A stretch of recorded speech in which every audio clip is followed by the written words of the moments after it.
Hey, fellow Unwatchers! Hollywood's biggest, most insufferable night is right around the corner, and we want to spend it with you. Join us this Sunday, March 12th at 7:30 p.m. EST for the Unwatchables live stream of the Academy Awards. We have a very special guest, a competition for our personal predictions and preferences, and a special Oscar night drinking game. You can also interact with us via chat all night long.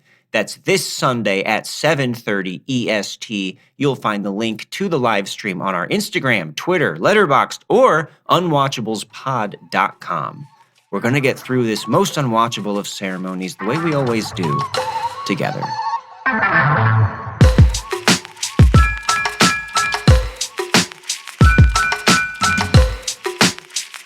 Hello and welcome to Unwatchables, the podcast where we take our cinematic medicine and see if we can keep it down.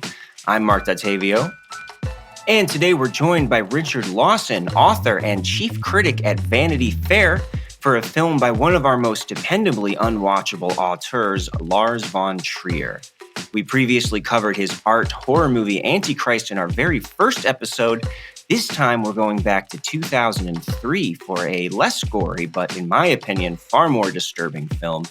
His polarizing 3-hour, filmed on a bare soundstage avant-garde drama, Dogville. Woof.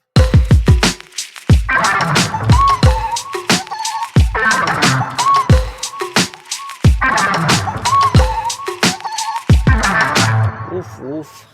I'm back to be naughty. Here to be naughty. Oh yeah, we're gonna get Seth's Lars von Trier impression again after all these episodes. Seth von Trier. All right, but first, I am so happy to welcome Richard Lawson. He is currently the chief critic at Vanity Fair, covering film, TV, and theater. He's also been an editor and entertainment writer at Gawker and The Atlantic Wire. You can also check out his terrific young adult novel, All We Can Do Is Wait. Richard, thank you so much for bringing this delightful, uplifting movie back into our lives. Let me just fake open a door here. Hello. I'm really happy to be here to talk about this cheery, light little comedy. Absolutely. Tony, can we add sound effects to this afterwards? I think that would be appropriate. And John Hurt does narrate this podcast, right? Right. He does. Rest in peace. So yeah, did I get all your credits right there? Yes, thank you for shouting out my little YA novel. It's been a while since I've heard anything about that one, so I appreciate it. Okay, great. Yeah, still out there. You can go and check it out. And of course, you've been busy covering the BAFTAs and all kinds of the awards shows that have been going on recently. You've probably been pretty busy, I'm guessing. Yeah, we're in the midst of all that. I do a podcast for work called Little Gold Men that covers award season pretty heavily. Hopefully from a more enlightened, less, horse race perspective. But yeah, we had BAFTAs, we have SAGs coming up this Sunday as of this recording, and then obviously the big show in less than a month. All right. And I guess by the time this episode comes out, we may already be past the Oscars, and hopefully you'll be on an island somewhere relaxing. Right. We're covering from some other slap event. I don't know what's going to happen this year. Right. Well, we can only hope. They always seem to draw us back in with the promise of something happening, and then it's a few more years. Exactly. Like last year, before anything big happened, it was like, I feel like this is the last time anyone's going to watch the Oscars. And then that thing happened, and we were like, okay, we live to see another year. Yeah. We have to do it at least one more time. Exactly. And this might be it. Maybe this will be it, yeah. Yeah. Well, and again, if this comes out afterwards, we can all just act like we know that, boy, that crazy thing that just happened last week. Yeah, Tom Cruise disavowing Scientology after Top Gun won Best Picture. Who could have guessed it? Yeah. All right. Well, our topic today is going to start with the man himself, Lars von Trier, who, again, we did cover Antichrist on this podcast in our first episode. So we did get a chance to talk a little bit about the trajectory of his career and what kind of brought him to making these kind of movies. Because it is pretty interesting if you look back from where he started with more traditionally stylized movies like The Element of Crime and Europa, or The Kingdom, the TV series, which he actually just did a new third series for. But it was with Breaking the Waves that he kind of broke into this new style that Dogville is kind of a part of. But yeah, if each of you guys maybe want to talk about just maybe what what you generally bring to Von Trier, because he's definitely a polarizing director. He's a provocateur. Sometimes that works out better than others. Sometimes it might produce a masterpiece, and other times he might become persona non grata at the Cannes Film Festival. Right. I mean, I think I chose this movie to talk to you guys about because this was one of the first Von Triers I'd seen. It came out when I was in college, and I watched it in my dorm room with 3 horrified friends who afterward were like, "What the hell did you just show us?" Because I had read about Breaking the Waves. I don't think I had seen it yet, and I fell in love with it, even though it's a pretty alienating movie. And in the years since, Von Trier has lost me a bit. I found some of Nymphomaniac interesting. I really hated House that Jack built. I hate a lot of his public statements about things. So I wanted to revisit a period in a film when Von Trier was one of the more exciting people that I could, had access to in the film world. Yeah. Yeah, he's always been a huge inspiration for me personally as a artist. And a lot of the films that I've done have been they owe a lot. It's been particularly Dogville. Regardless of my actual end of the road feelings about Dogville, winds up being very freeing to me. That like you can just I don't know there are literally no rules as to what you can do with reality and how it's presented, or the lack of reality and how it's presented. I always My classic thing with him, which I talked about on the Antichrist episode, is always like at the beginning of the movie, almost all of his movies. It's like always like, why don't I watch Von Trier every night of the week? These are great. I'm having a wonderful time. This is delightful. I love these characters. And then, like, finally, the second hour comes in, and I'm crushed, and I'm reminded as to why I don't just throw on a Von Trier casually. Yeah, I think the style of this one is when I was watching this in college, I was a theater major and all my friends were theater majors, and all of the Brecht influences. And I think he's kind of making fun of the Thornton Wilder play Our Town here. And like, I think that really got me. And like you just said, like the idea that a movie could be this was pretty new to me and pretty exciting. And there was also the added element at the time that this was one of the first like really big mainstream. I mean, not that Dogville's mainstream, but Nicole Kidman's in it. That was Mhm. shot on digital. And I've since become not as interested in that. But I think at the time it was pretty interesting to see a movie look like that. Yeah, everything about the way his movies look around this time, it's interesting. There's ways that they're very similar and then ways they're very different. And I think the kind of modern Von Trier starts with Breaking the Waves, which is a movie I really love. And he, introduced this whole Dogma 95 movement, or he helped introduce it along with Thomas Vinterberg. And I'm pretty sure that even though is so associated with it, that really only I think the idiots goes by its rules and without breaking them somehow. So, especially if we look at Dogville, even though there is this minimalism to it, it does break all of these rules pretty much. So, if this Dogma 95 movement, which again we talked about in a previous episode, has these set of rules such as only using locations, which there are no real locations in Dogville. It's just one big set, or not using music or special effects, both of which are here.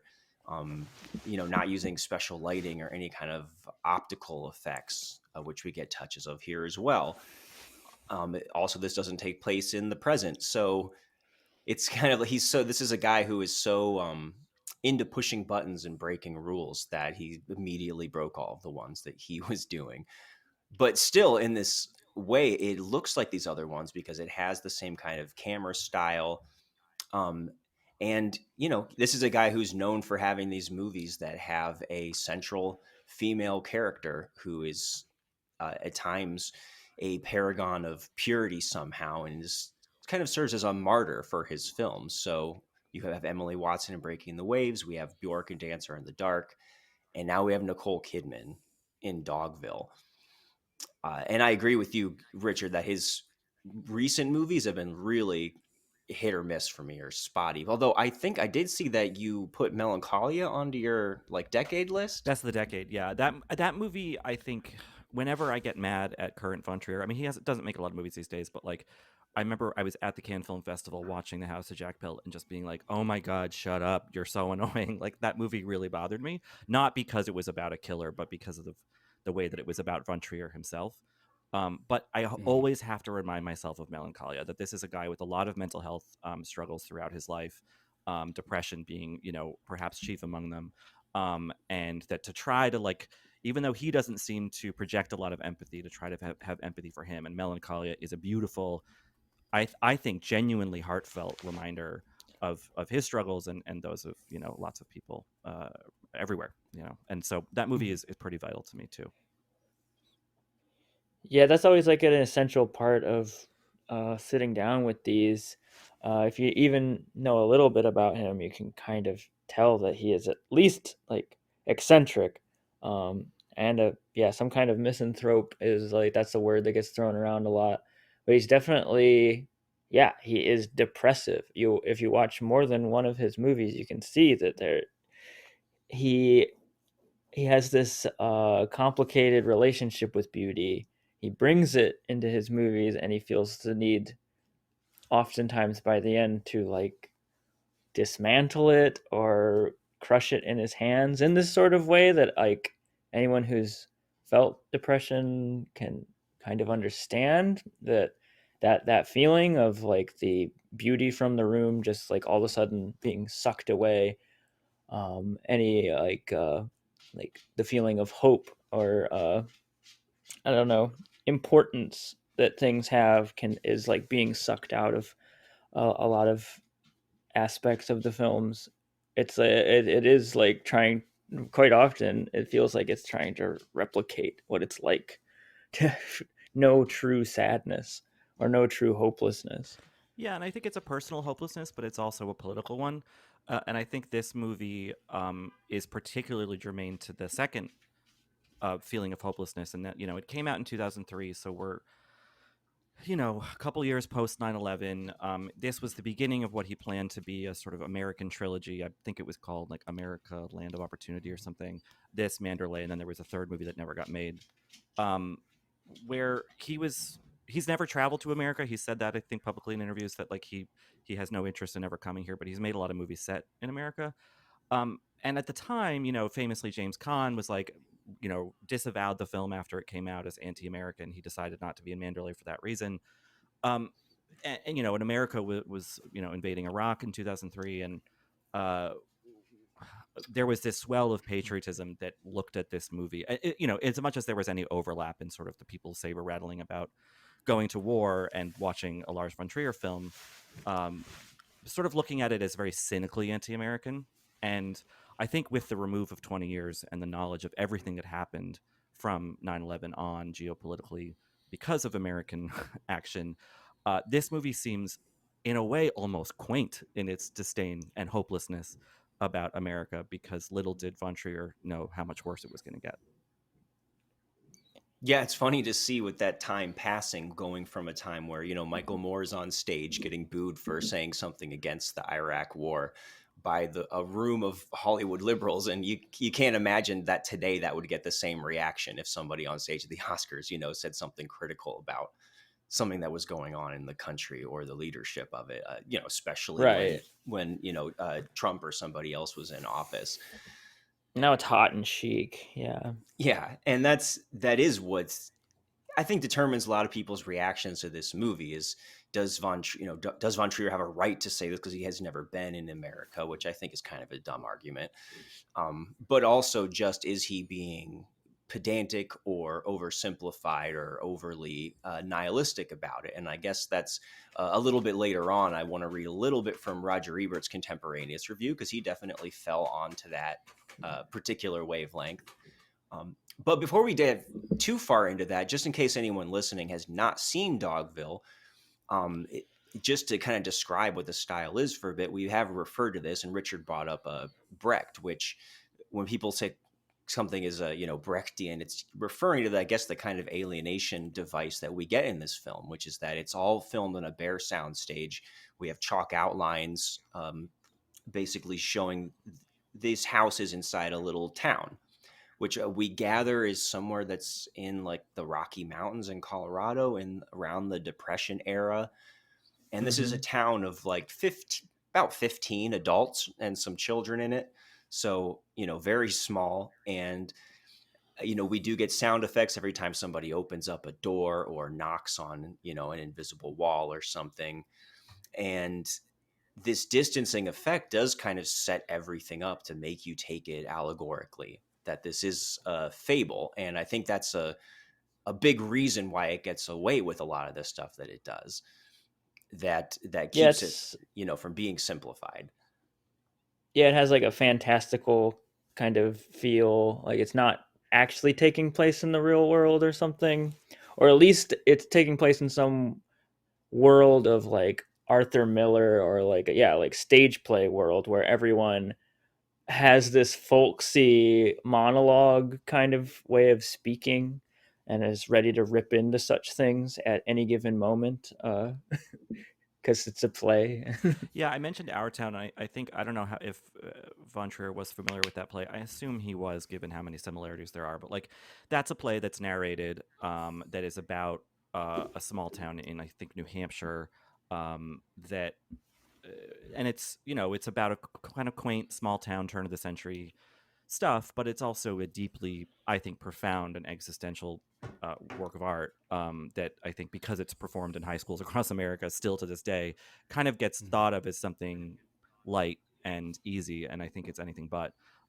But in there is a sort of nostalgic Americana that is not really interrogating what keeps America running, and what helped birth it, which is slavery and exploitation of people and genocide and all that stuff. And so I think that this movie, having a lot of those same trappings of mid-century theater, be it American or German, is very deliberate, because he's trying to get underneath that coziness and that staginess to kind of get at something. And I think in that, like, Dogville is beautiful. I kind of almost wish there were more movies that were trying this, that felt like filmed plays, because it really helps heighten a lot of what's being said. Um, and it's just like, I don't know, it's just really interesting, and it's a shame that that kind of formal daring is so rare still. Yeah, the cliche is, the best kind of satire comes from a place of love.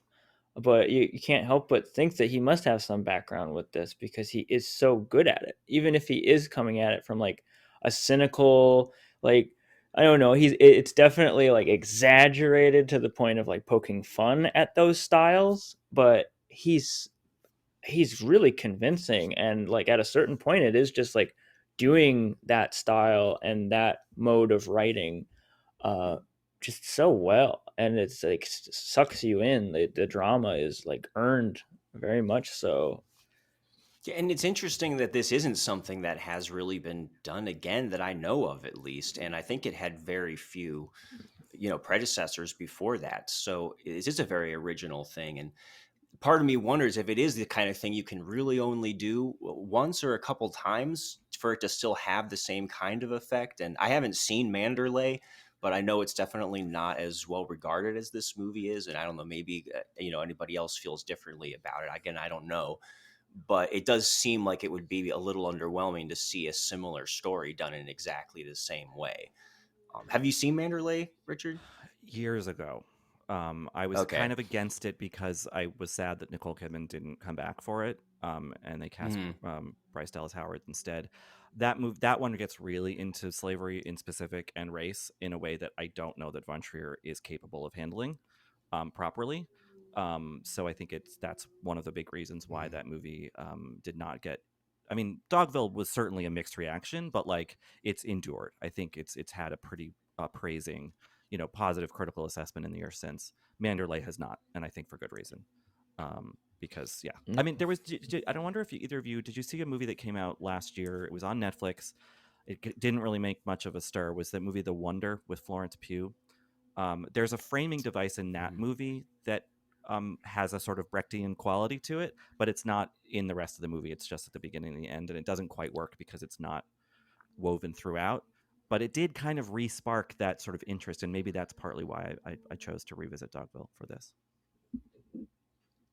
Yeah, and it is interesting too that it's tempting to look at this as being theatrical because of it, because of the setting and the way that everything is, put conceived.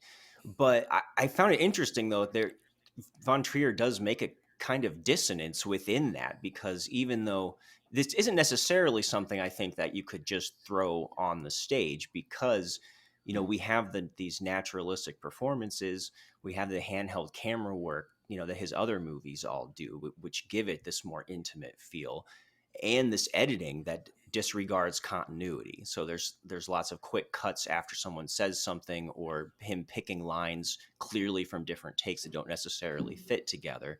And that's stuff that's familiar from his other movies. So I think seeing the combination of that with this deliberate artificiality is taking it even a step further, to make this so affecting.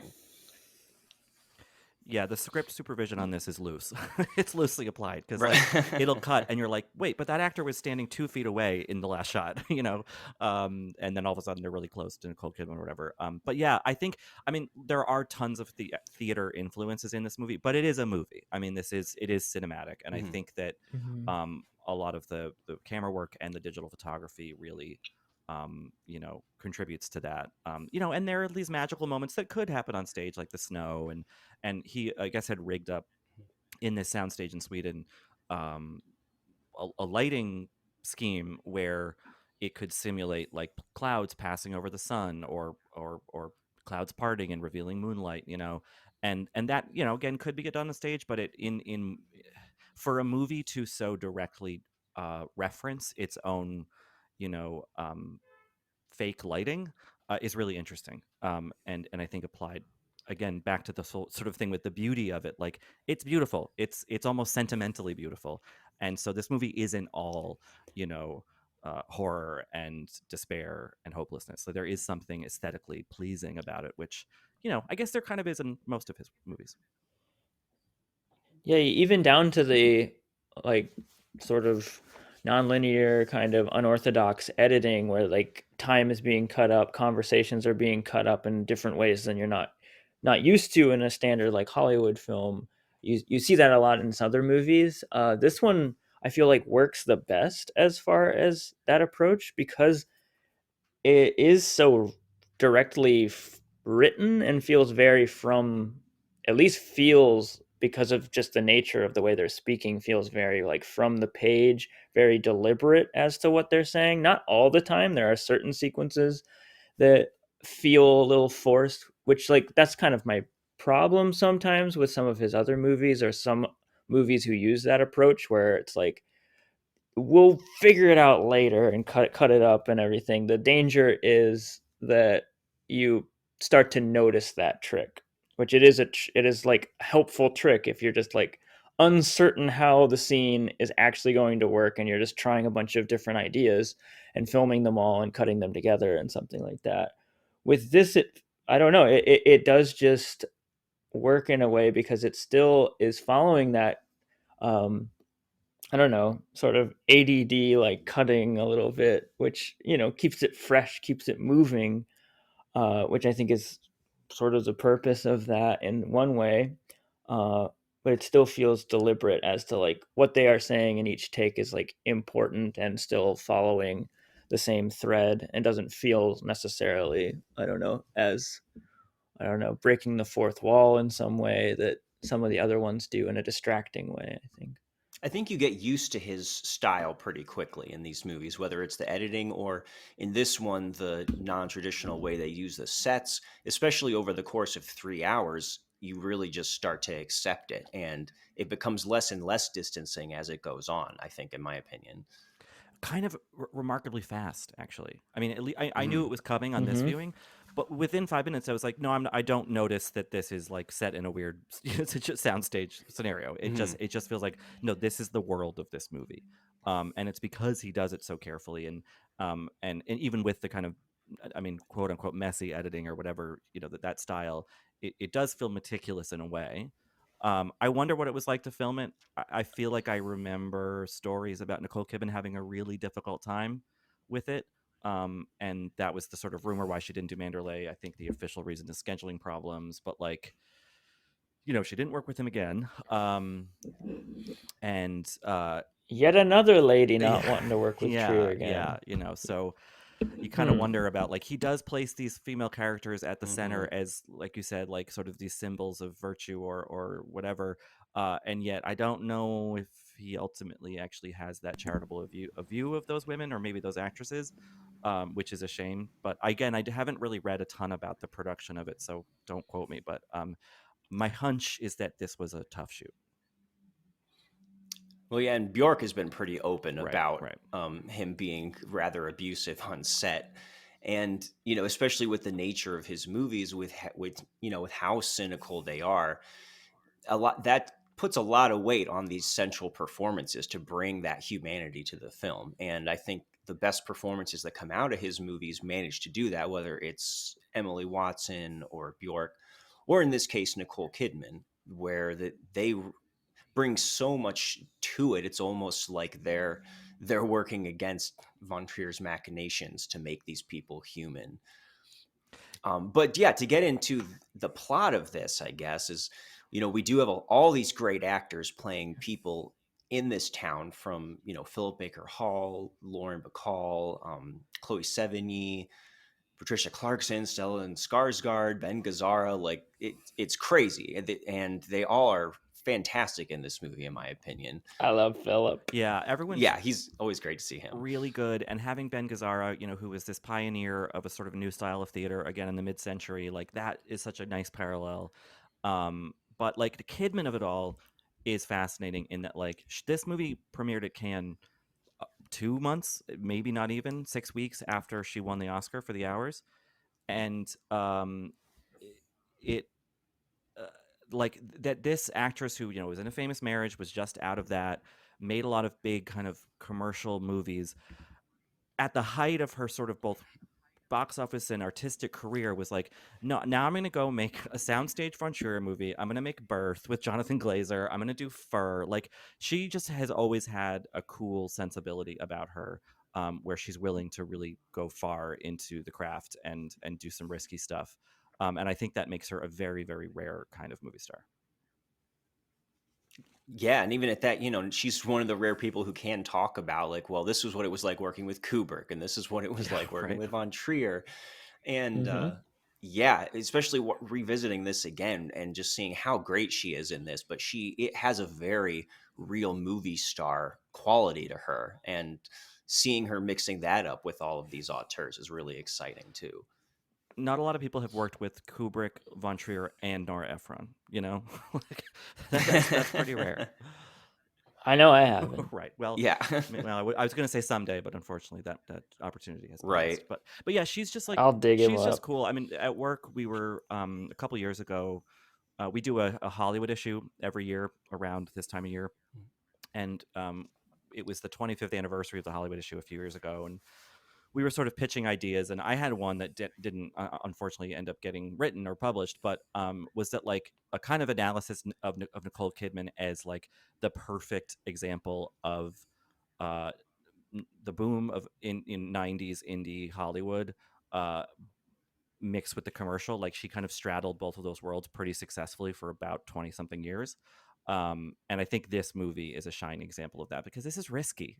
She is the hero and we feel for her. She's not the villain, but like, it's challenging stuff. And the fact that she was hot off of Moulin Rouge and The Hours, and then this came along, is pretty remarkable.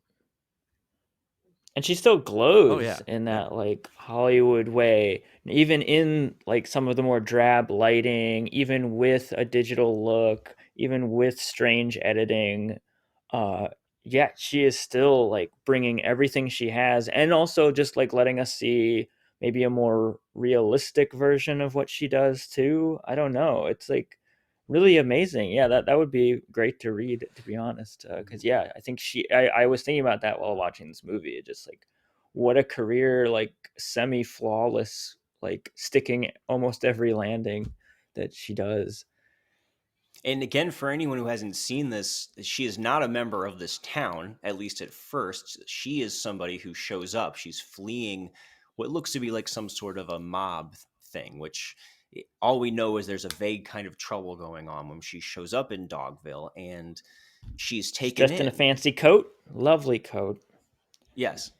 And that she no is. one in this entire town would ever imagine having on.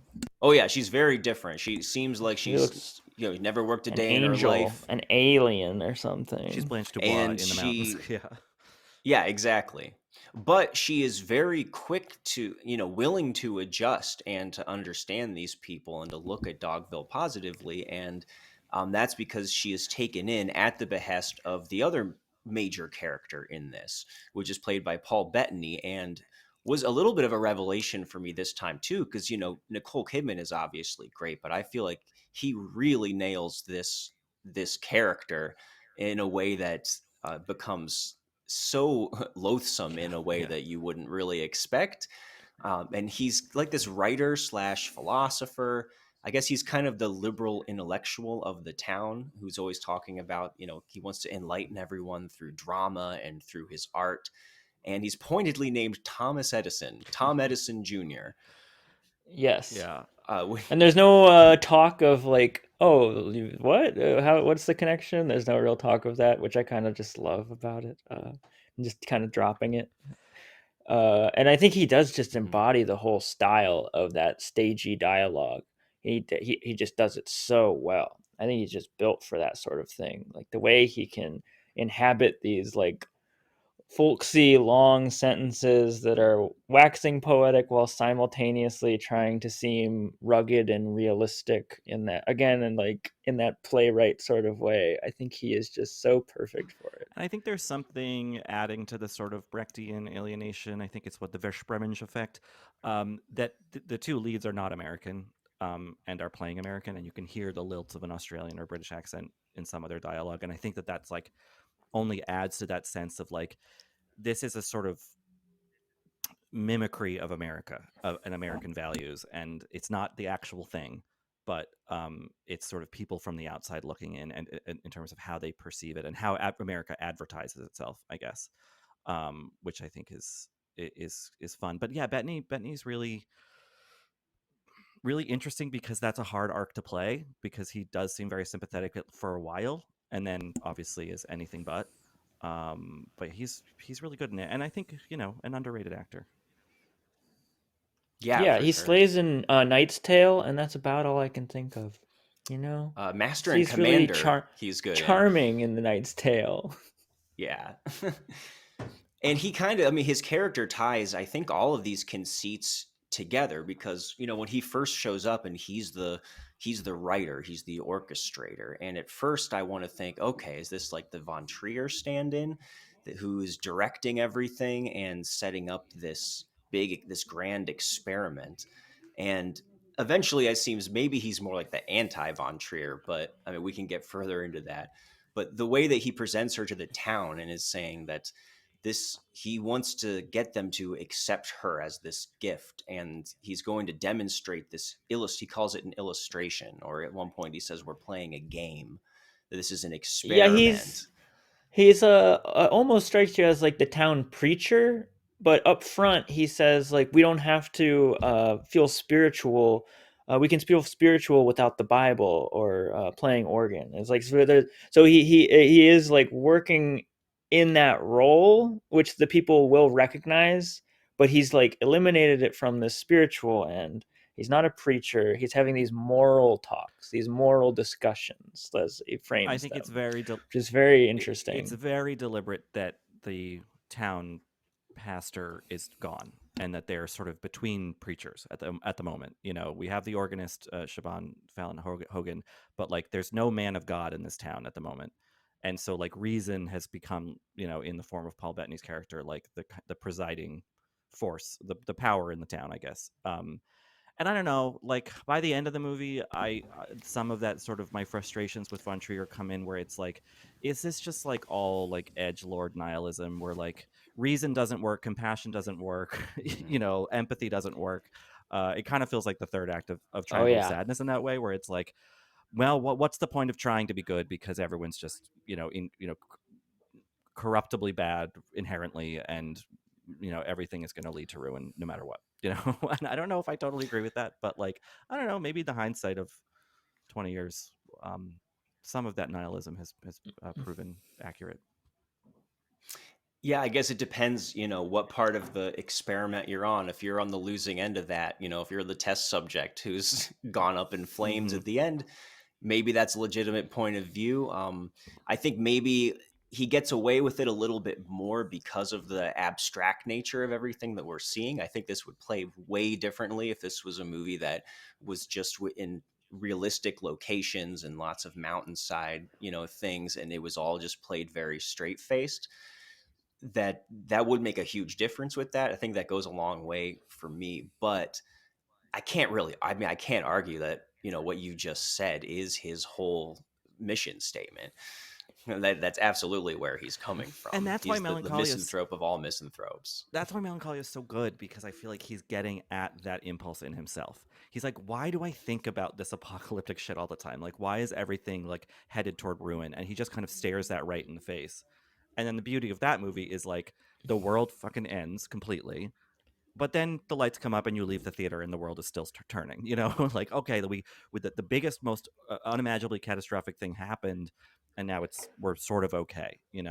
And so I think that like Melancholia is really empathetic, and maybe he needed to make this movie and Mandalay or whatever else in advance to that, to sort of get himself there. This is like him getting all of the nihilism in the sort of intellectual form out of the way before he can really go into the emotional. Right, I do think that one is more well balanced because it does acknowledge that like that's one of the things that always lingers is like this guy like just fucking stop making movies or something, go in a hole, leave us all Yeah. alone. If you just like think there's just going outside and seeing people is just the worst fucking thing and there's no hope for anyone and all we do is just destroy each other and love is death. Which definitely I feel similarly about the third act. We're getting to the third act a little too quickly maybe, but yeah, we'll get there. But yeah, that is one of the things that I'm always like, but you keep on going back out and making movies, buddy, and you keep on I don't know. Well, and Yeah. most of the other ones are such intensely personal stories that I think what does set this one aside is it does have that political edge, that Richard mentioned. So, and he's not subtle about it. We've got this guy named Tom Edison, which sounds like maybe that's just, one American associated name that Von Trier just threw out there because it was just on his mind, like the way we see them reading Tom Sawyer a couple times throughout, just all of these signifiers. And I don't know, maybe when it's working on a more political level, it goes down, it's a little easier to accept that kind of cynicism. And Right. as the film goes on, we see how the town starts to exploit Grace. By the way, her name is Grace, another thing that's not very terribly subtle in Right. No, this. it's not, is it? And she is understanding, open, forgiving. She really does seem to understand everybody and just want to keep giving of herself. And she suffers very nobly, like many of his other protagonists do. And Right. and of course the town then eventually starts to exploit her, and you could look at it in a way that is saying that this is the nature of mankind, and he's certainly saying that too. But it is interesting that it's all kind of couched in the language of capitalism, that she has to earn her keep, and the more desperate her situation gets, the more is asked of her to protect her, and there's always a quid pro quo, and it's always about cutting her pay, working longer hours, or when one guy is supposed to be rescuing her and driving her out of town, he refers to it as like a freight job, basically. And the more dangerous it gets, the more payment he tries to extract. And you could even follow that to when they, accuse her of breaking a law and then make her a prisoner, which is another way that it's easy to exploit people and kind of rationalize it away. And I think that's a very particularly European critique of America.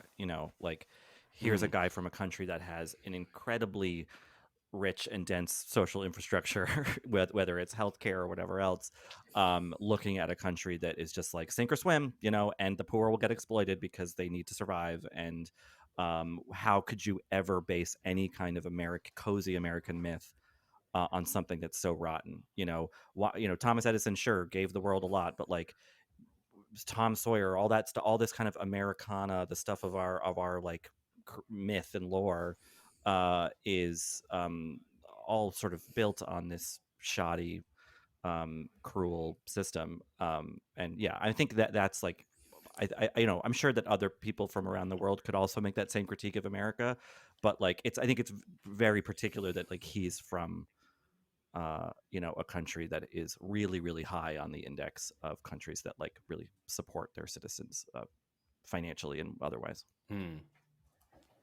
Right, there is such a entrenched guilt system with the capitalist ideas that are in the town here. I love that it begins like the first gesture is Tom giving her bread, like just some bread because she's hungry. She's been on the road and on the run, and it's this where she's like, "Oh, I don't need anything" or something, and she's just trying to be like, you don't need to give me that.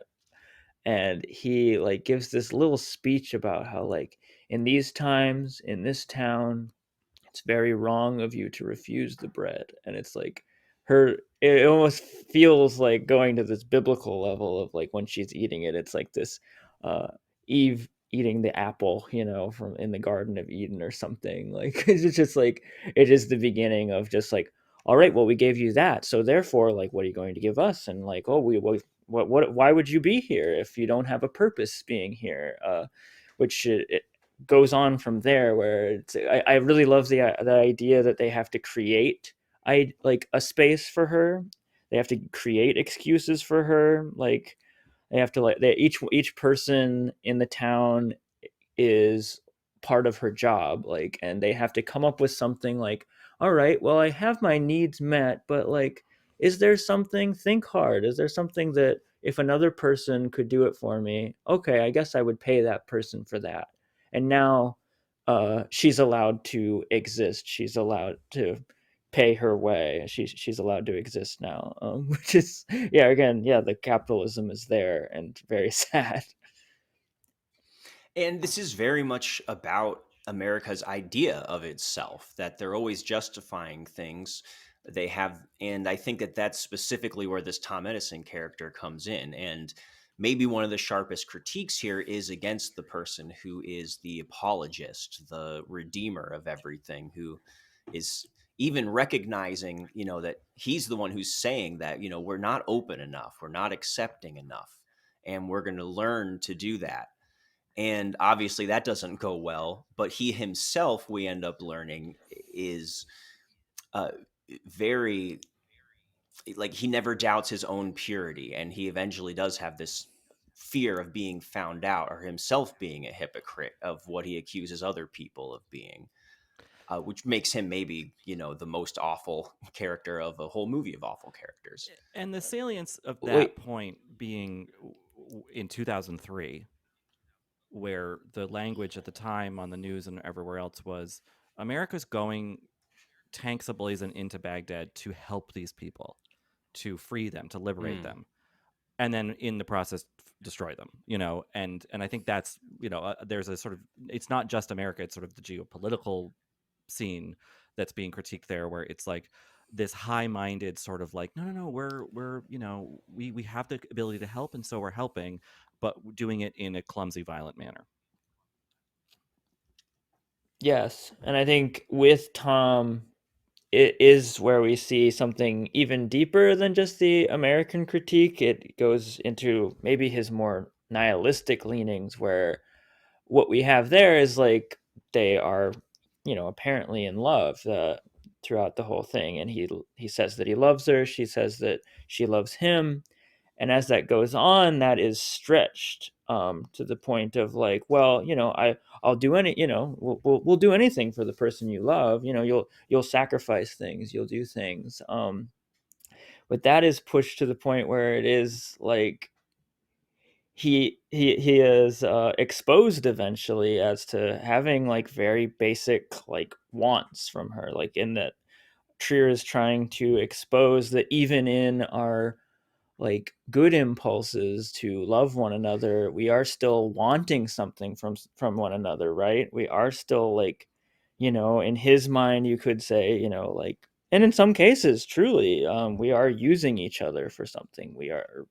Uh, we need something from each other, whatever it is, and that can be like harmonious and like meeting needs with each other, but it can also, I don't know, when blown up in a certain way or in a certain situation, it can look more like exploiting one another, and just kind of eating each other alive, which is eventually what feels like is being communicated here and what is happening here.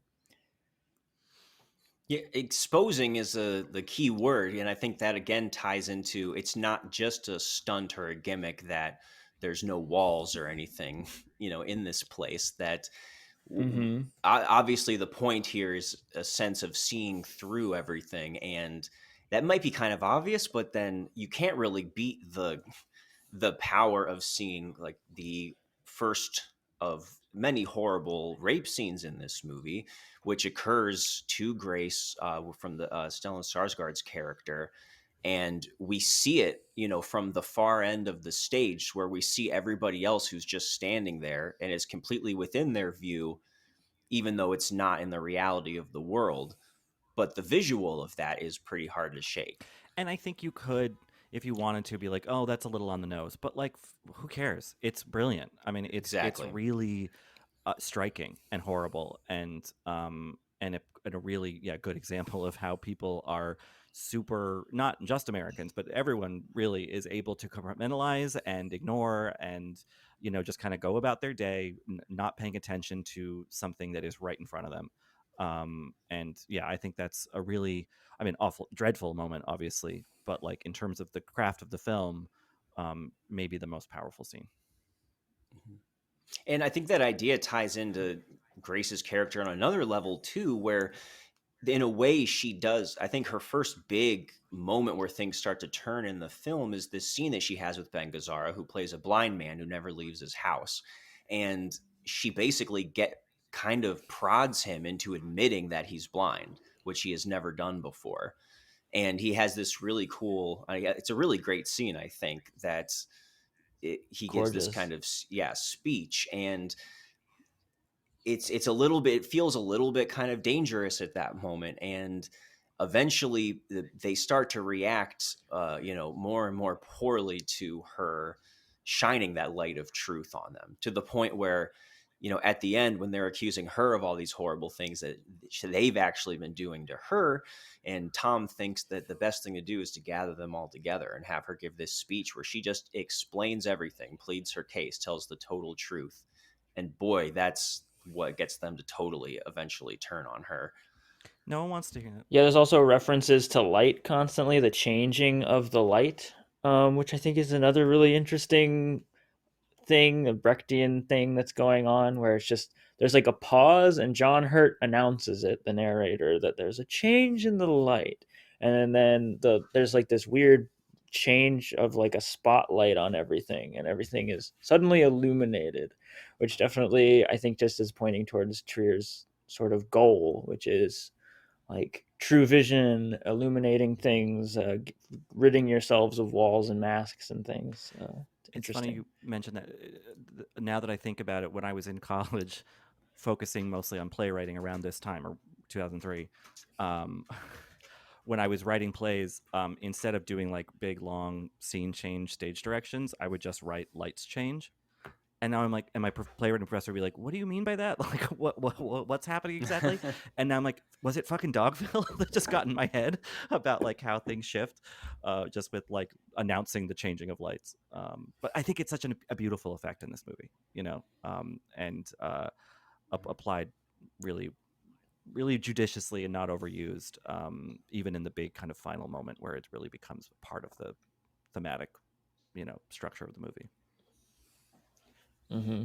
Yeah, I agree. And I guess while we're still on this topic here of how he's viewing America, since we're in the thick of it now, I did want to read kind of the naysaying on this aspect here. When I found Roger Ebert's negative review of this movie, I think he gave it like 2 stars. And so there were a few choice phrases here. I'd like to get everybody's reaction to these quotes. Basically, he says that Lars von Trier exhibits the imagination of an artist and the pedantry of a crank. His dislike of the United States is so palpable that it flies beyond criticism into the realm of derangement.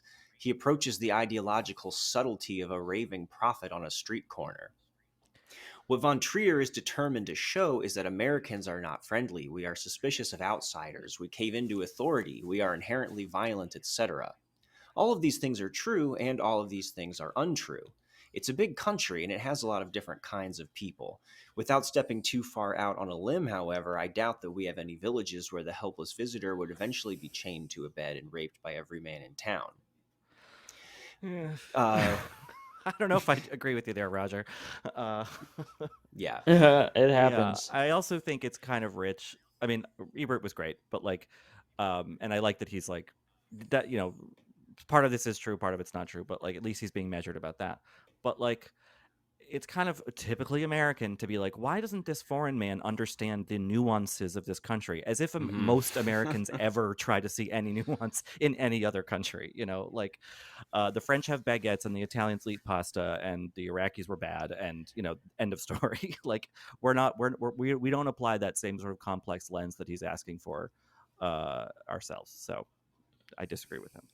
Yeah, I guess my thing with the criticism of America in this movie, it's like I'm totally behind it. I just I mean, I know it's a particular, like the way the capitalism works in the city and everything like that, and I can see how it all works in hindsight.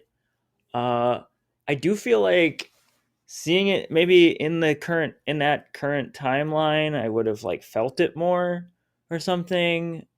I just feel like it's a little buried to me because I'm just so used to Trier being so I didn't read anything about this movie. I didn't read reviews. I didn't know anything about the analysis or the purpose.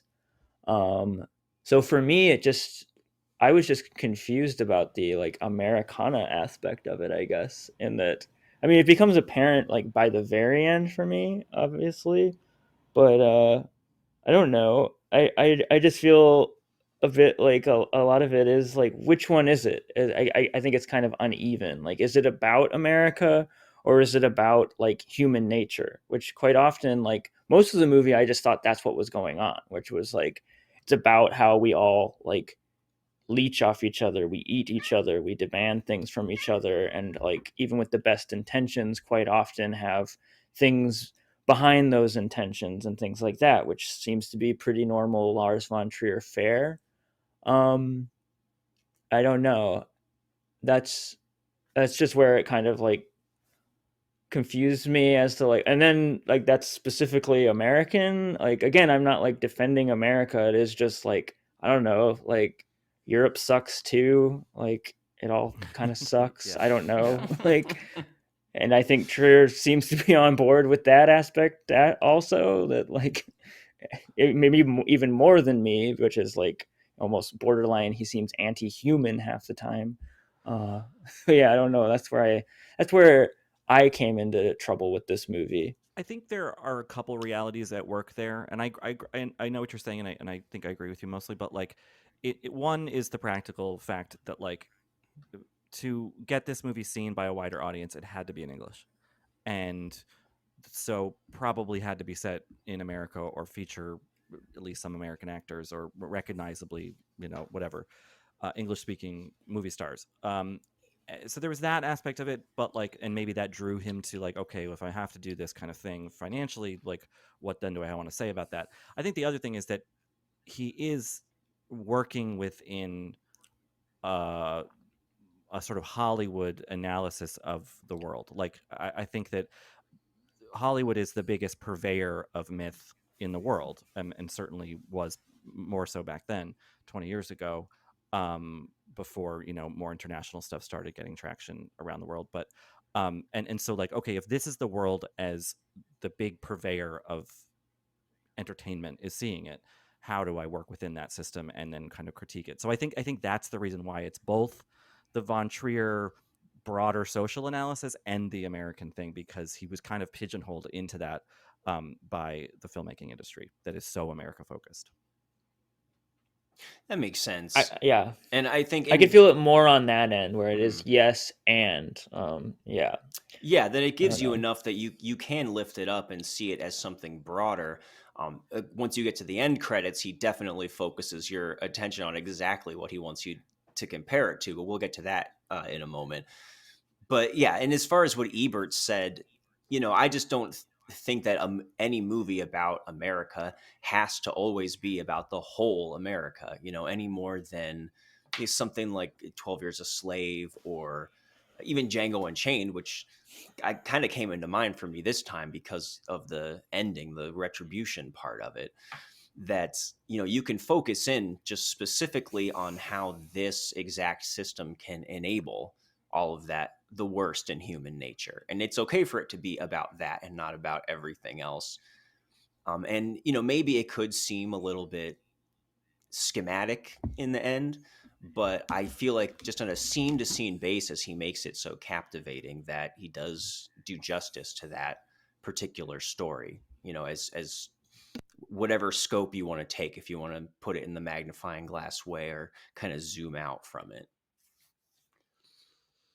But well, I did. Okay, I brought up the end credits, and we can kind of go backwards from that maybe to the climax. But while we're on this topic, the thing that really bowled me over this time was after we do have 3 hours of this deliberately artificial, almost abstract state, set bound movie, that all of a sudden we get this shot of a fake dog that's drawn on the ground, and we just hear sound effects the whole time, and it suddenly becomes a real dog right before the end credits slam in with the song Young Americans, again not very subtle. But then all of a sudden we get these very concrete, specific, real life images playing underneath the credits, and for me, just viscerally, the effect of that after all of this time on the set was just really powerful. And again, it's another thing that just describing it could maybe sound kind of obvious, but I am curious what you guys think about that particular touch, because I think it makes a huge difference in this movie. That if you had left before that point, if the fucking Netflix up next thing immediately came up and it minimized everything, that it would kind of Up it would next. ruin what I found to be the most powerful part of the movie. But I mean, maybe which they are, yeah. Well, they're images specifically of like the poor right, or people in desperate destitution, situations, and specifically American like scenes of this, like just homelessness and like sadness in the streets and things like that. Yeah, I mean, I think it's kind of Grapes of Wrath, Oki, kind of that sort of Eric Dorothea Lange photographs kind of thing. I think maybe we should also mention, you mentioned Netflix, that like this movie is in some ways kind of really unwatchable. It's not available. I couldn't find it for streaming anywhere. Like I couldn't rent it on tell me about Amazon or it. iTunes or whatever. I had to go through some nefarious channels to even watch it today, which is a shame. I mean, I guess I could have bought the physical copy, obviously. But yeah, Library. I could have done that as well. Yes. But the photos at the end, that moment is like, oh man, I wish I'd been at Cannes when this premiered, because like I have been at Cannes premieres or screenings, press screenings. Like I'm thinking of the end of what's the Nicholas Winding Refn model movie with Elle Fanning?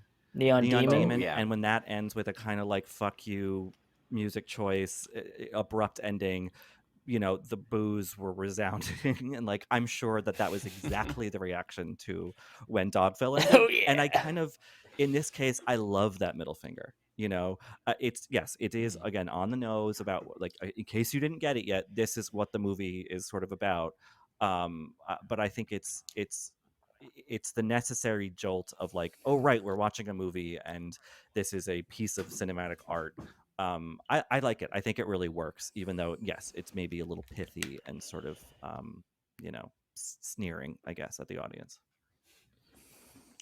I'm of two minds. One that like had some time to actually like read about this movie and catch up, and I don't know, maybe I'm just like dumb, but or just like think more in the direction of like zeroing in and magnifying glass with this movie. But I just did not see the like specific Americana like angle, or like specific like, okay, this is in 2004 or whatever, and I don't know, specifically capitalism, rather than, again, like I said earlier, that like it's about how humans are innately going to exploit each other no matter what their intentions are and things like that. I think there is actually a quote that I found from Trier that is just saying that evil can arise anywhere as long as the situation is right. Which that's just where I was once the credits hit me. So I didn't even. It just like struck me for at least the first little part of it as just like, I don't know. I was just like immensely offended because it just seemed so like, and like, don't even trust like these people who are like in need on the streets or something. I don't even know. Like, I was just like, what do you want? I was just so like borderline panic stricken. Like, because that's just like what felt like it was just being thrown at me. It was just like, okay, even like this folksy little cute town who's just in need, they're going to eat you alive, or like even these people on the street, they're going to eat you alive. Like, don't, like, pity is just, unhelpful. uh but I mean, now that I read a little bit more about it, I guess I can see. And then by the time they flash up, like, you're President Nixon, and he shows Nixon, it's like, okay, there's something.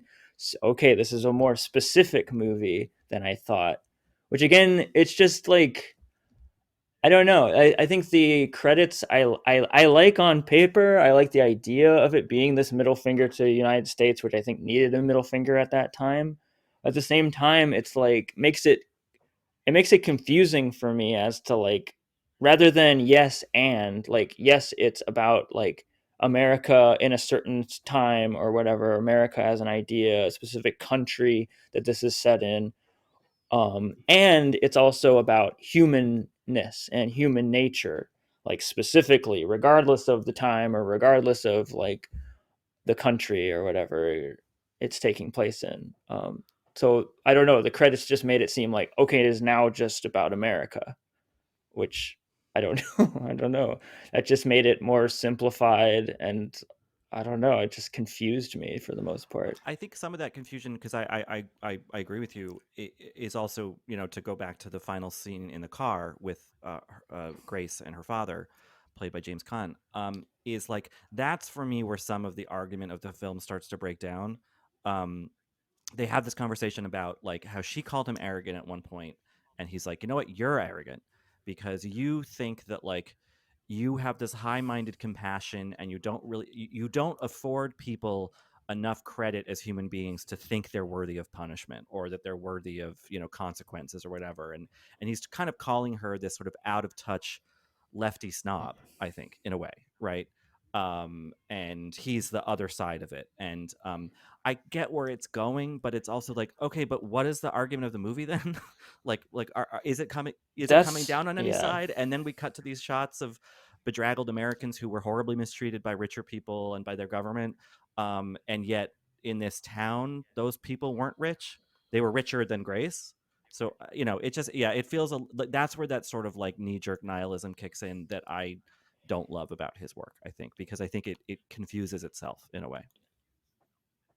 The James Caan scene is like my least favorite scene for sure in the film. Other, like, because I'm already like very exhausted at that point, and that scene just goes on, and it's already like, just specifically for me, I don't know why, just like James Caan all of a sudden being there, not, and just acting like, now don't think about me being James Caan, being a mobster, a generic mobster, and then they just go on this long like conversation where that's where it feels less like what I said, like where it's like things are really working with the editing, like the non-linear editing style. Here it does feel more like, okay, Trier is like, he knows it's the end of the movie and he's really got to get these themes nailed down and really got to get to use these words. Just keep trying to use arrogance and grace and all these things, and just keep using those words, please, and I'll figure it out.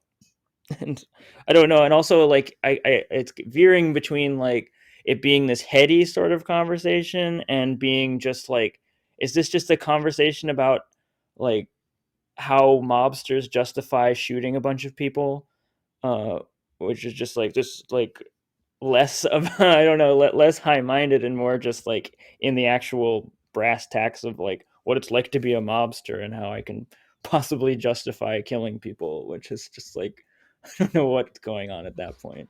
I feel like the mobsters were more of a means to bring about what the decision ultimately is for Grace. And I'm glad we transitioned to talking about this because I've thought a lot about this climax, and I think that's another thing that separates this from all of these other Von Trier films, where the woman usually inevitably is completely ground down and literally becomes a martyr and dies in the end. And this is the one of the few ones where she actually gets a chance to get revenge. And Yeah, that's what after this being whole raped and like right. chained to a wheel, and there's a bell attached to her so they know when she's And her coming, and figurines were just like, yeah, destroyed. the town has destroyed her. Yes, And figurines that's destroyed. Yeah. the worst, and extra hard for me to watch because my grandma collected those. And it's just like, oh my god, the Hummels, they're Oh no, called the Hummels, and Hummels, they no. Yeah. bashed them. Yeah. But, and you know, it's not uncommon at all for movies to end with the cathartic revenge. It happens all the time. And usually there's some kind of a lip service to the person who's getting the revenge having lost their soul, or the, price that vengeance has exacted on them. So it seemed really different to me that this movie spends so much time in this scene kind of intellectualizing the idea, and what seems to be like arguing that it's actually arrogant to forgive people, and just for letting them off the hook by saying that their best is good enough is not giving them the chance to be held accountable. It did seem like a strange thing to be introducing at that point, and that's usually isn't gone into that deeply. But she has this very stark conclusion that the world is better off without a place like Dogville, and she lets them burn it down and kill everybody. And you think, is this what Von Trier is saying is the solution? Is or is this a maybe just understanding that sometimes the chickens come home to roost? I I don't know. Yeah, I think he's Yeah, go ahead. not being conclusive. I think he's illustrating an inevitability, and it's Mhm. kind of what Tom Edison says to her. He's like, "Well, you did the illustration better than I could have." Like I tried to do this thing, and you proved another thing about humanity in a much more effective fashion, and then she kills him, and um so yeah, I don't know if Von Trier is saying anything particularly is right or wrong in that situation, but that like retribution is a part of human nature. Obviously, at the time, America was big on a whole revenge thing post 9/11, so I think that certainly comes into Hmm. play. The way that She lights up their world like the yeah, 4th of exactly, July. very shock and awe, kind of It's very yeah, Toby Keith. it's very Toby Keith. I'm actually surprised the end of this movie is not on an aircraft carrier. But Yeah. but like, and the thing, like, I remember when I watched this the first time with friends, and now I'm a little kind of embarrassed by it, but like I kind of like cheered when she said the horrible thing about what to do to Patricia Clarkson's kids, because it was like she destroyed those figurines. It was like, they were figurines. Why does that necessitate killing the Right. children? I think that's important to say. I think that's important I mean, they are like Of course, figurines. those Like kids were little bastards, though. it's not an easy through. Yeah, so you see, yeah, it's like easy to Maybe laugh not the about it, but baby. it is like this thing. Like, yeah, it's like this extreme thing that he's suggesting. That, like, Yeah, and Well, that this is right but and viscerally, correct. like in the vacuum of the movie, I'm still like, yeah, like Yeah. she's horrible. Get her in the worst way possible. And then you immediately have to be like, wait a second, what is this bloodlust? Like, why is that the solution to anything, or the how things should end? And I think he's just saying it's not. There's no should. It's just how it's going to go in the course of human history. Well, and it made me think of Do the Right Thing, the ending of that movie. And that was a film that, when it first came out, was accused by a lot of short sighted people as being an incitement to violence, which, of course, it didn't end up being. Um, and that, there's big differences between those two movies that I think maybe there is an ambivalence about the choice that the main character makes at the end of that, to end up in sight, basically doing what leads to burning down the pizza place. And that's a very specific kind of film that isn't necessarily working on an allegorical level, I don't think. And it's not as misanthropic as this is. And I think that leaves open more room to have you emphasize with both sides, where this one is a little more, I don't know, maybe the mythological context of everything makes it a little more appropriate to end with it all burning down. Like, it makes a little more sense. But they are similar in just that it is kind of just showing the factors that could lead up to this decision being made, and it being, like you said, inevitable. And Yeah. I mean, it just yeah. does seem so belabored by the end, and that sequence with James Caan, that conversation, just strikes me as like venturing into lecture territory. Like, suddenly the themes are just so transparent, Yeah. what they're talking about, and like that's my big issue with it. It's just like, okay, I get it. Like, carry on. They're gonna burn. Yeah, like, you get what's coming to you. You, like, you pet the dog too hard or pet him the wrong way, he's gonna bite you. Yeah, it does feel a bit like Just the bite. actors are turning to camera and being like, and this is what the film has been about. It has that stagey Yes. nature to it. And then John Hurt's closing narration is a little more hard to parse. It's a little vaguer. And then you have the sort of dog becoming real at the end, which, like, James Caan has just gotten done talking about dogs. Like, they have this base nature, but they can be trained to be useful, but they have to be punished. And, the town is called Dogville. Are we all just, creatures that are sort of being conditioned one way or the other? I don't know. That gets a little college film class for me, like a little, like, Mhm. the annoying kid who always raising his hand and trying to make some grand point that's actually kind of trite. But for all of the sort of argument problems, I think, of the end of the movie, it is, I mean, I won't speak for you guys, but, like, I still find it really effective. Like, it certainly leaves you with a jolt that I think that on the basis level, that is the intention, is just to kind of rattle you and have you leave the theater, be it in Cannes or my couch, sort of like asking a lot of questions.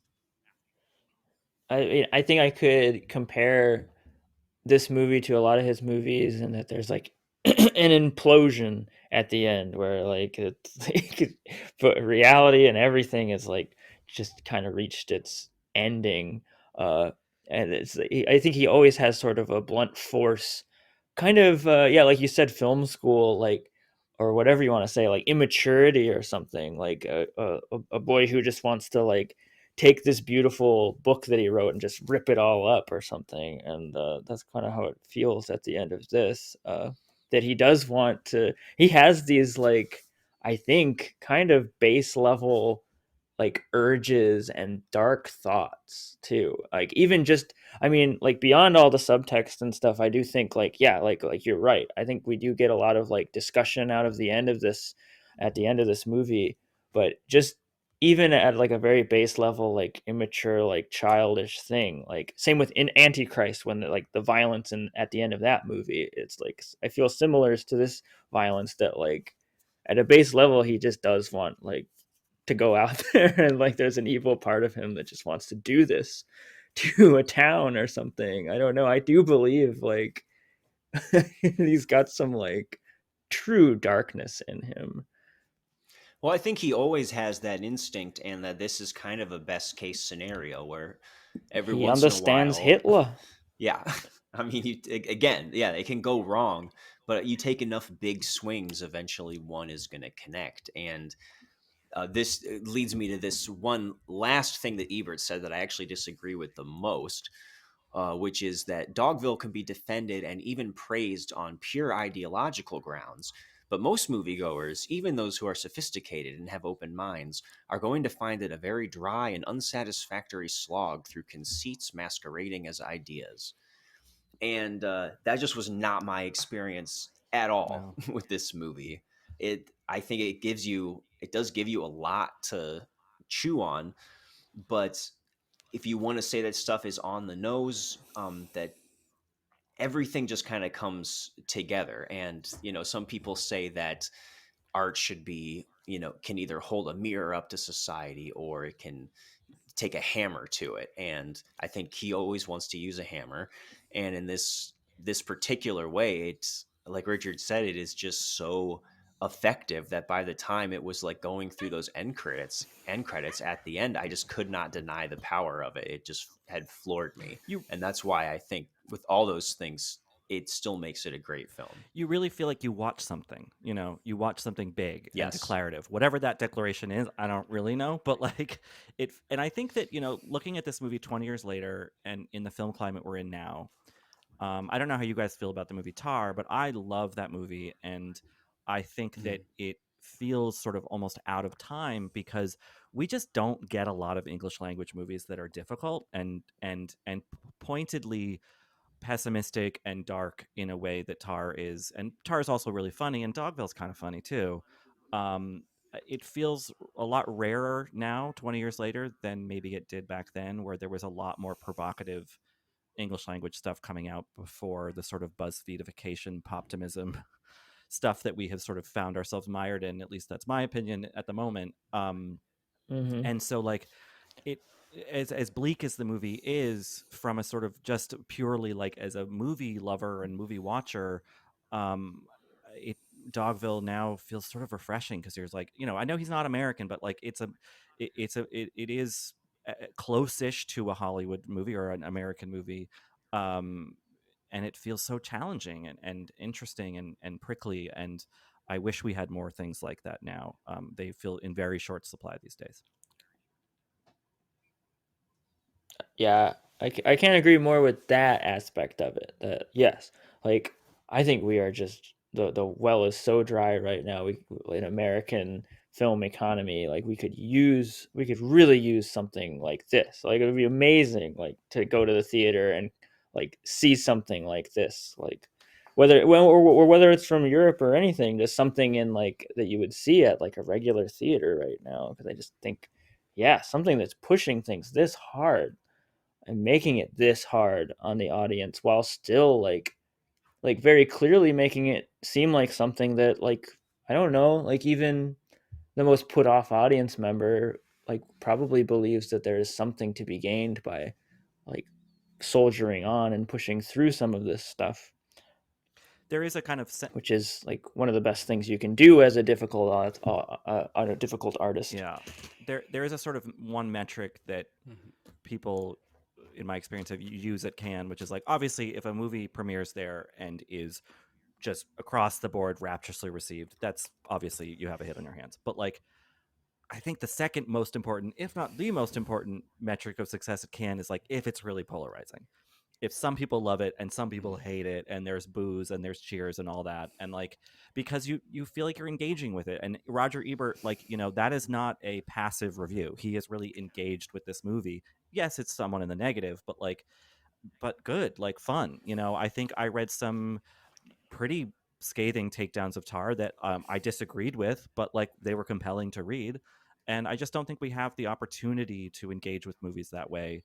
I mean, obviously, those movies are being made mostly outside of English language cinema, and that's great. But like something that is quote unquote more accessible, at least in terms of language barriers and whatnot. Yeah, I would hope that we'll see more stuff in the vein of, if not exactly Dogville, but like that spirit of transgression and difficulty, because it's 3 hours, but I didn't really feel like 3 hours to me. Like it felt like I just finished a satisfying big novel, but like it also flies by because it's just so engaging. This is where I do have to go over and sit with Ebert a little bit though. By like Wow, for the I first think time ever on this podcast. Pretty much, because I think the guy is I don't really get him really, but I mean I get what he's saying because most of the time it's like the most boring little sentence fragments that you can say. Um, and now I will say some little boring sentence fragments about what I'm going about to say. But I would say that oh my god, I just think it feels so long by the end and like in an overlong way, which I do find myself. And I think, I don't know, maybe it is just an audience member, like certain audience members are going to feel this way. I'm not obviously not alone with Trier, but like most of his movies strike me this way, where there's just like a point where the punishment, it just seems so redundant. Like of like its main character that he's just punishing to the nth degree, and like the audience who like, you know, it feels like I'm being punished by like having liked some of these people or been taken in by some of this, and then like, oh, now you, what an idiot, you thought this was a nice thing, like, well, I'm going to show you how evil these people are, and I'm going to punish them and destroy them before your very eyes. Which is, I don't think is a wrong impulse. I think it is interesting and done well and done to my satisfaction in some of his movies. This one did just feel like, okay, all right. I'm just so burnt out by the time we get to the end. No pun intended. I'm just burnt out. Yeah, I don't know. To like continue to intellectualize things or find thematic whatnot in it.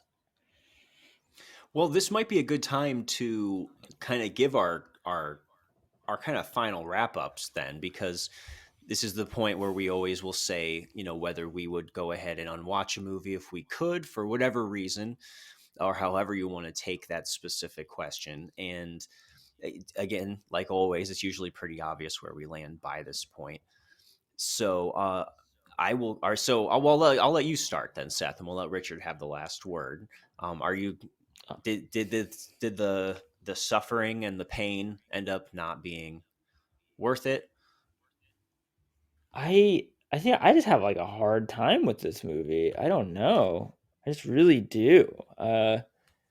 Cuz I just love the hell out of that first hour, maybe even that like 90 minutes of this movie. I just absolutely think it's just wonderful and doing so many things. It's just like by being both rich and decadent and artful with the way it's like, again, like I said, just doing this whole Brechtian like theater flowery language thing, doing it so well, and behind it also showcasing its flaws and like having this sinister little smile that's put on it, and even to the point where, you know, where it gets like very dark and starts breaking apart and becoming more experimental as it goes on.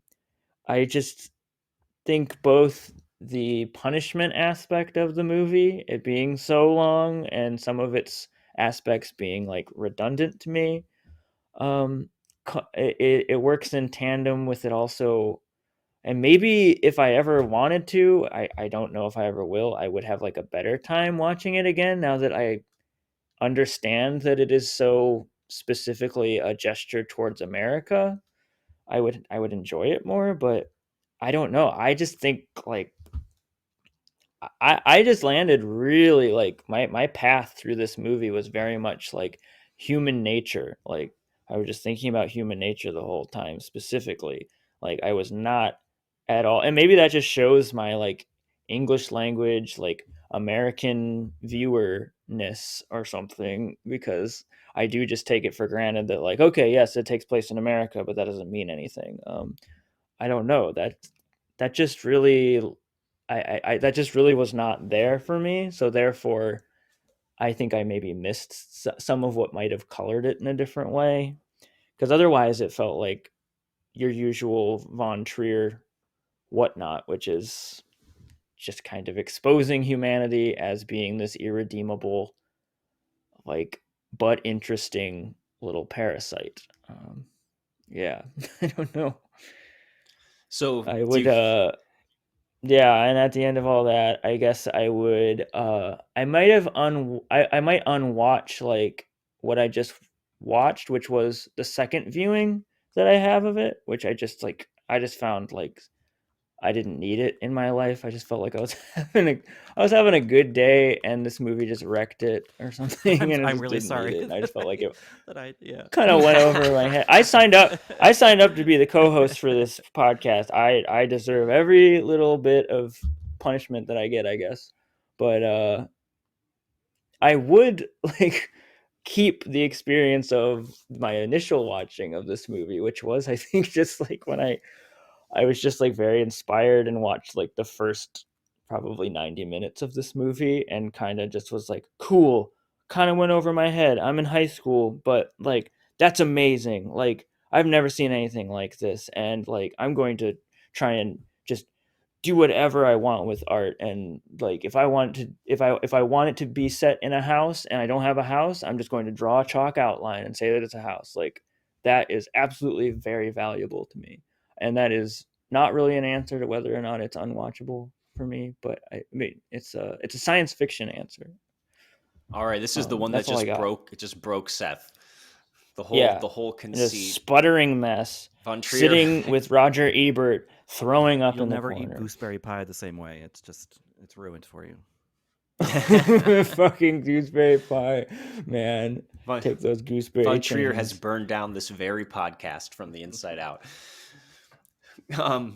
Yeah, that's interesting. Yeah, this is one where we kind of ended up on different sides, which hasn't, well, I don't know. It's like that tends to happen, I guess, depending. We had a good streak there for a while until Harmony Korine came in and divided us again. But yeah, this is my moment of viewing just a raw asshole from like it was for you in the in John Pink Waters Flamingos. like Pink Flamingos. This is Yeah. me, being you and not liking looking at an asshole, I think, which I usually do like looking at an asshole, I guess. Oh boy, we'll make sure we'll edit that out. So yeah, but this... Oh, you don't have to. My mom doesn't listen to this. Please put it in the intro. Yeah, put that at the beginning. Okay. So yeah, to me, this is one of those movies where I can understand all of the criticisms against it and even see it while I'm watching it. But somehow it just, to me, this is the best kind of blunt instrument that's out there. And I would compare it to a lot of different movies that we've watched that I've found to be great that could be accused of being glib or judgmental, like Irreversible, like with its very obvious conceit about running things backwards, or Funny Games, which so a lot of people see as like finger wagging, and I can see those elements to all of them, but the sheer force of the filmmaking is just what pushes them over the edge to me. So just the audaciousness, how confrontational this movie is, it just kind of reminds me of, I don't know, even like how Spike Lee used to make movies. I brought up Do the Right Thing, and I guess he still kind of makes movies like that, but of varying degrees of success, where there's a few filmmakers out there who can wield that sledgehammer and make it into great art,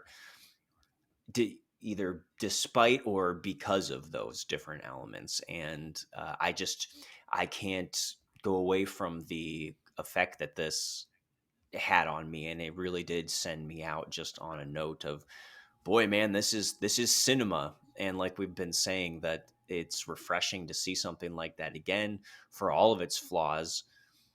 And I certainly would not unwatch it. But Richard, ball is in your court. I would not unwatch it either. I'm glad to have seen it a second time 20 years after the first viewing, when I'm not when I'm a little older. I won't say how old, but older, and understand it in a different way. I think I will never watch it again. I think I'm done with Dogville, even though I do like the movie.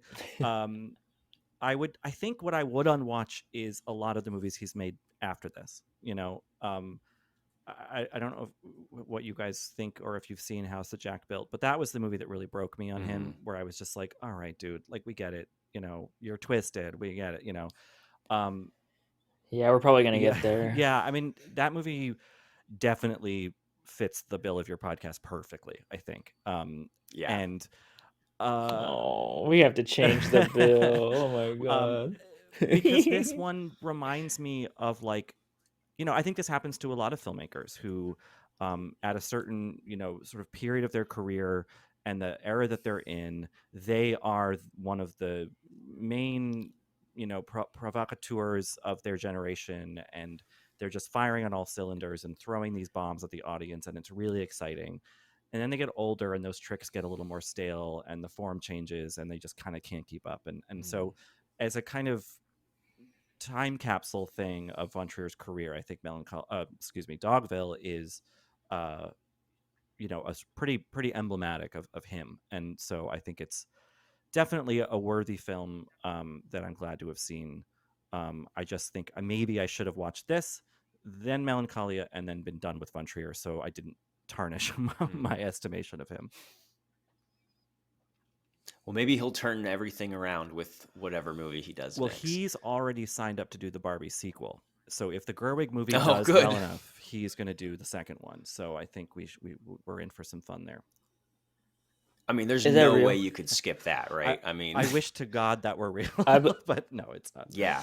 No, he's. I can believe anything with that. He's fully on contract at Pixar, so yeah, that's where he is now. Imagine what he would put Barbie through, though. Oh my God. Skipper is murdered horribly in the first scene. Like, yeah. But it's okay because he is Barbie. Exactly. Yeah. It's about Klaus Barbie. Fucks himself and destroys himself. All right. Well, Richard, thank you so much for joining us for this. This was everything that I was hoping for from this conversation, and I'm really glad that I am actually glad that it brought this movie back into my life at least one more time. Yeah, thank you. So we really appreciate you taking the time. Thanks for having me. And Seth, I apologize again. I'm sorry that.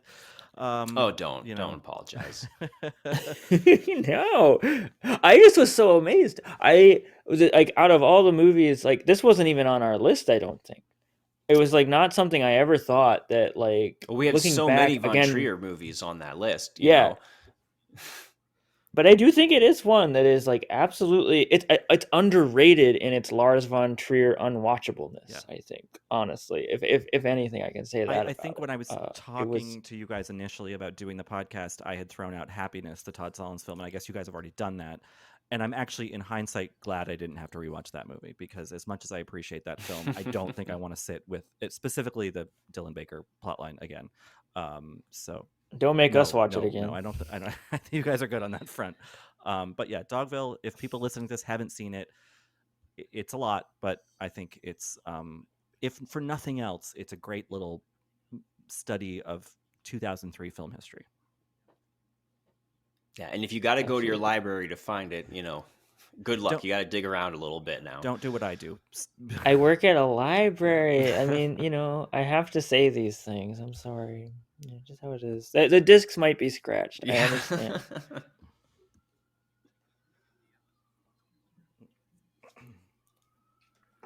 You won't get any viruses from your scratched DVD. You might get them from Uncle Tony, though.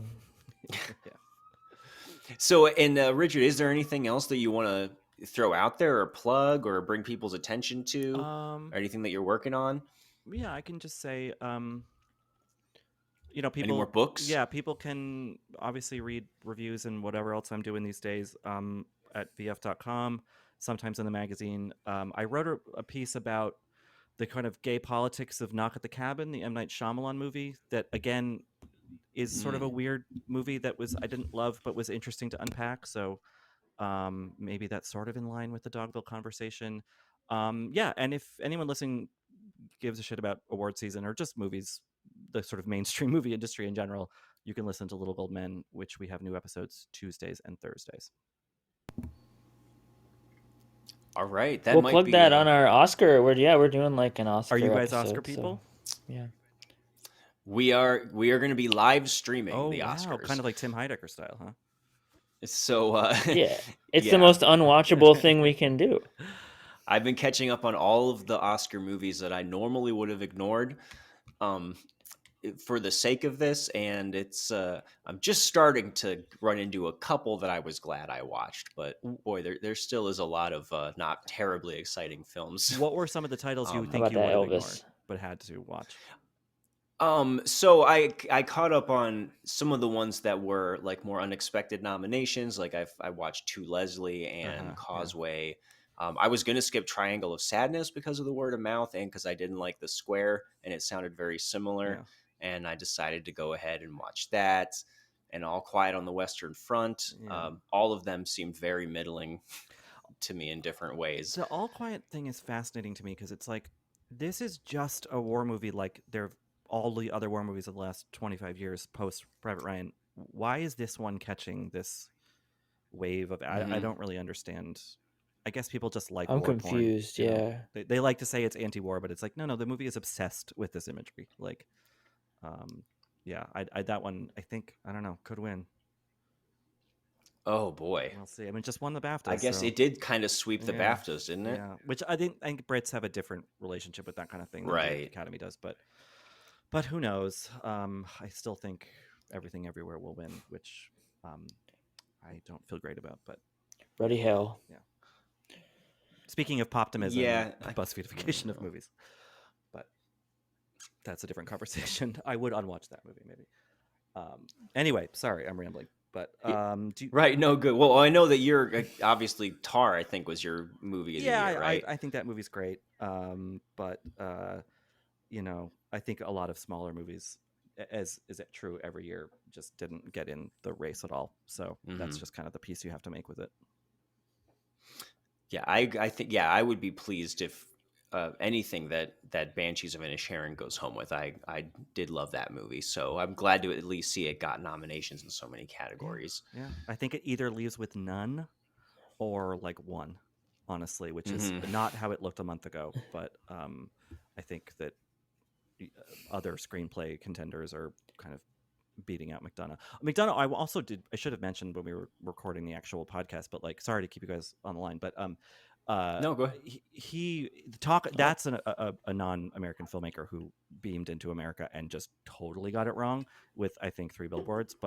And I interviewed him for that movie, and I was like, "So, what kind of research did you do? Like, how much time did you spend in Missouri?" And he was like, "I've never been to Missouri." And I was like, "Oh, okay." Excellent, Lars von Trier style. That kind of shows in the movie, but okay, yeah. Anyway. I was like, I just had a conversation with Von Trier. He was my researcher. Yeah, and Von Trier was like, never go to that conference. Yeah.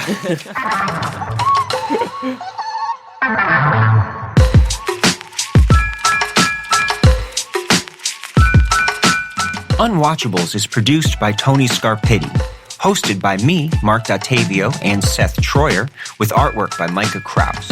You can find Seth and I on Letterboxd under Marc Dottavio and Sloth Troyer. You can also check us out at unwatchablespod.com for links to our Twitter and Instagram, or support us on Patreon for bonus content and to have a say in what we watch. Thanks for listening.